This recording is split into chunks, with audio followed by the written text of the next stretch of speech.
ഇന്ധനവില തുടർച്ചയായി വർദ്ധിക്കുന്ന സാഹചര്യത്തിൽ ഓട്ടോ നിരക്ക് കൂട്ടണമെന്ന ആവശ്യം ശക്തമാകുന്നു. 4 വർഷമായി നിരക്ക് വർദ്ധിപ്പിച്ചിട്ടില്ല. സാധാരണക്കാരുടെ വാഹനമായാണ് ഓട്ടോറിക്ഷ അറിയപ്പെടുക. എന്നാൽ ഓട്ടോറിക്ഷ തൊഴിലാളികളുടെ ജീവിതം അസാധാരണമായ സാഹചര്യത്തിലൂടെയാണ് കടന്നുപോകുന്നത്. നിരക്ക് വർദ്ധിപ്പിക്കാത്തതാണ് പ്രധാന പ്രതിസന്ധി. കഴിഞ്ഞ 4 വർഷമായി 1 രൂപ പോലും കൂട്ടിയിട്ടില്ല. 2022 ഏറ്റവും ഒടുവിൽ നിരക്ക് വർദ്ധിപ്പിച്ചത്. അതിനുശേഷം പെട്രോളിന് വില 20 രൂപ കൂടി. ഓട്ടോ ഓടിച്ച് കുടുംബം പുലർത്താൻ കഴിയാത്ത സ്ഥിതിയാണ്. മിനിമം ചാർജ് 40 രൂപയെങ്കിലും ആക്കണമെന്നാണ് തൊഴിലാളികൾ ആവശ്യപ്പെടുന്നത്. ഡീസലിന് വില കൂടിയത് മാത്രമല്ല, ഡീസൽ മാത്രം പാർട്സുകൾ വില കൂടിയിട്ടില്ലേ. ഞങ്ങൾക്ക് കുറെ വർഷങ്ങളായിട്ട് 30 രൂപ അല്ല പറഞ്ഞ കിട്ടുന്നത്. ഞങ്ങളെ കാര്യം ഓട്ടോക്കാരെ കാര്യങ്ങൾ എന്ന് പറഞ്ഞപ്പോ നമുക്ക് ബ്ലോക്കും കാര്യങ്ങളും പ്രശ്നങ്ങളാണ്. എല്ലാതുകൊണ്ട് ഞങ്ങളെ കാര്യം കഷ്ടത്തിലാണ്.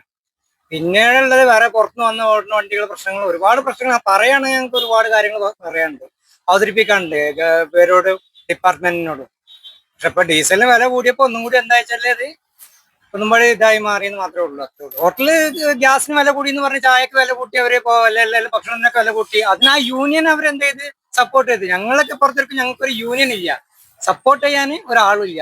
ഞങ്ങൾ ആരോട് പറയാനാണ്? അത്രേ ഉള്ളൂ. ഓട്ടോക്കാരുടെ അവസ്ഥ എന്ന് പറഞ്ഞാൽ വളരെ ദയനീയ അവസ്ഥയാണ്. ഇപ്പൊ ഇവിടെ ബ്ലോക്കിലൊക്കെ 30 റുപ്യക്ക് ട്രിപ്പ് പോയാൽ തിരിച്ചു വരുമ്പോ ഒരു 50 റുപ്യയുടെ എണ്ണ കത്തും. പിന്നെ വളരെ ദയനീയ അവസ്ഥയാണ്. കുടുംബം പോയിട്ടുള്ളവരാണെങ്കിൽ ഒരിക്കലും മുന്നോട്ട് പോകാൻ സാധ്യമല്ല.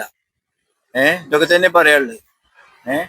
വളരെ ദയനീയ അവസ്ഥ. എന്തെങ്കിലും വാടക കൂട്ടിയല്ലാതെ, ഗവൺമെന്റ് കൂട്ടിയല്ലാതെ ഒരു രക്ഷയില്ല. മിനിമം ചാർജ് 30 രൂപ വെച്ചിട്ട് ഞങ്ങള് ആ 30 40 റുപ്യ കണ്ട അവസ്ഥയാണ് ഞങ്ങക്ക്. എന്നാൽ 40 റുപ്യ ഞങ്ങൾക്ക് മുതലാവില്ല.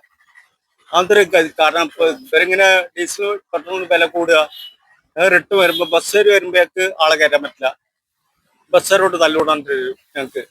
ആളെ കയറ്റി ബസ്സുകാരെ ബ്ലോക്ക് ഇടുക, ബസ്സുകാരോട് സ്റ്റാൻഡിൽ ബ്ലോക്ക് ഓരോ തല്ലുകൂടുക. തൊഴിലാളികൾക്ക് അന്നൊന്നും ഓരോ കുമ്പിളിൽ കഞ്ഞി എന്ന് പറഞ്ഞ മാതിരി നമുക്ക് അന്നൊന്നും ഈ ചുട്ട ഈ 30 റുപ്യ 4-5 വർഷമായിട്ട് കൂടിയിട്ട് ഉള്ളൂ. അതിപ്പോഴും കൂടിയിട്ടില്ല. അത് 5 വർഷമായി ആ കൂട്ടി വെച്ചിട്ട് ഇപ്പോഴും ആ 30 റുപ്യ തന്നെ. ഗവൺമെന്റ് ഉദ്യോഗസ്ഥന്മാർക്ക് പെൻഷൻ 50,000, 1 ലക്ഷം ഉള്ളവർക്ക് 50,000 റുപ്യ പെൻഷൻ. 50,000 റുപ്യ ഉള്ളവർക്ക് 25,000 റുപ്യ പെൻഷൻ. ഓട്ടോ തൊഴിലാളികൾക്ക് എന്താ പെൻഷൻ ഉള്ളത്?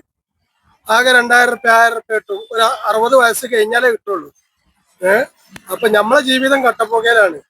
അത് ഗവൺമെന്റ് എന്തായാലും UDF ഗവൺമെന്റ് ഒന്ന് കൂട്ടിത്തരുന്ന നല്ല കാര്യം മുഖ്യമന്ത്രിയോട് പ്രത്യേകം പറയുന്നു. സ്പെയർ പാർട്സ്, ഇൻഷുറൻസ് എന്നിവയിലും വൻതോതിൽ വർധനവുണ്ടായി. അടിയന്തരമായി നിരക്ക് പുതുക്കി നിശ്ചയിക്കാൻ സർക്കാർ ഇടപെടണമെന്നാണ് തൊഴിലാളികൾ ആവശ്യപ്പെടുന്നത്. ഈ ആവശ്യവുമായി അധികം വൈകാതെ പ്രക്ഷോഭം നടത്താനാണ് തൊഴിലാളി സംഘടനകളുടെ ആലോചന.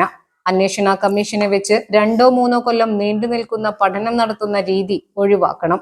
സർവ്വമേഖലയിലും വിലക്കയറ്റം രൂക്ഷമായ സാഹചര്യത്തിൽ യാത്രാ നിരക്ക് നേരിട്ട് വർദ്ധിപ്പിക്കാൻ തയ്യാറാകണമെന്നും തൊഴിലാളികൾ ആവശ്യപ്പെടുന്നു. News desk 3 Max Live.